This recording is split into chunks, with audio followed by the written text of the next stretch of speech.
Have you seen this? Abram's descendants are the ones who have the right to have this land, correct? Yes. Okay. Why don't we do genetic testing on everybody in the land and find out who Abram's descendants are? It's really simple. We've cracked the human genome. We can do that. Why don't we do that? Would you be against doing that? I have no idea what that would prove. I mean, maybe it would be. What do you mean? It would prove who Abram's descendants are and who has a right to live here and who doesn't, according to the theology that you yourself just explained. And so I'm very confused as to why we don't do that. If you believe the theology that you've just explained to me. Would we do that all over the world? Well, and everybody this is the only country in the world that you've said has this covenant with God, that this people have a moral and legal right to the land. But there are people who may not have bloodlines, but who have converted to Judaism.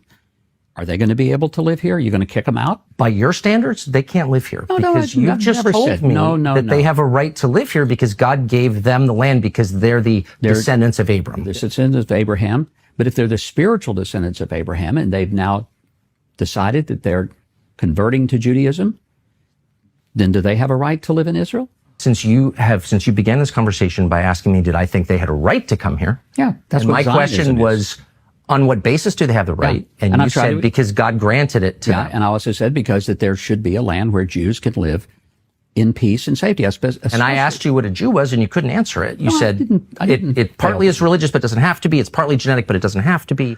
And so that you can see why I'm confused. I think I was very clear. Bibi's family, we know they lived in Eastern Europe. There's no evidence they ever lived here. He's not religious. But in what sense? How do we know that? Do you have his family tree? No, we don't. Do you? He doesn't. No one does. That's the point. But so how do we know that he has any connection to this land at all? And if there has been a practice of Judaism and a connection to the language, the Bible, the land. His ancestors didn't. He doesn't practice Judaism in any rigorous way. His ancestors didn't live here. They didn't speak the language, and there's no evidence they ever lived here. So in the territory that Israel controls today, particularly in the West Bank, who, through genetic testing, we can know their families have been here for thousands of years. We don't know whether they practiced Judaism, whether they were Samaritans, pre-Islam. We don't know that. A lot of them we know have been Christians for 2,000 years.